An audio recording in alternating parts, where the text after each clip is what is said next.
എന്നെ എനർജൈസ് ചെയ്യുന്നത്, എനിക്കൊരു പ്രോത്സാഹനം, ആത്മവിശ്വാസം കിട്ടുന്നത് ഇവരെ മീറ്റ് ചെയ്യുമ്പോഴാണ്.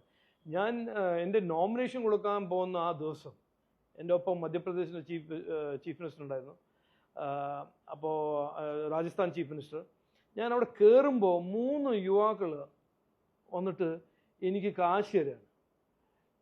രാജീവേട്ടൻ മുഖ്യമന്ത്രി ആവണം, രാജീവേട്ടൻ ജയിക്കണം, രാജീവേട്ടനെ സഹായിക്കാൻ ഞങ്ങൾ വന്നിരിക്കുന്നത്, നിങ്ങളെ പോലെ ടെക്നോക്രാറ്റാണ് ഞങ്ങളുടെ നേതാവ് ആവേണ്ടത് അവർ പറയുന്നു. അപ്പം ഞാൻ പറഞ്ഞു എനിക്ക് കാശൊന്നും വേണ്ട, ഞാൻ എൻ്റെ കടുമായിട്ട് ഞാൻ കാണുന്നത് നിങ്ങളെ സഹായിക്കാനാണ്, നിങ്ങൾ എന്നെ സഹായിക്കരുത്.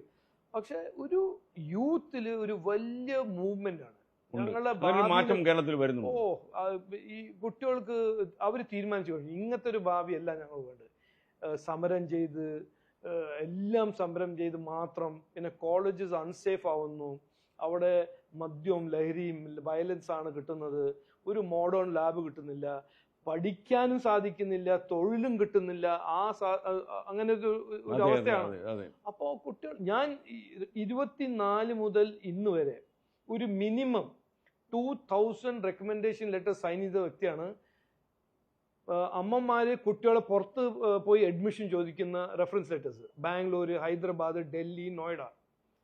അപ്പൊ കുട്ടികൾ, അമ്മമാരെന്നെ തീരുമാനിക്കുന്നു കുട്ടികൾ പഠിക്കരുത്, പുറത്ത് പോയി പഠിക്കൂ.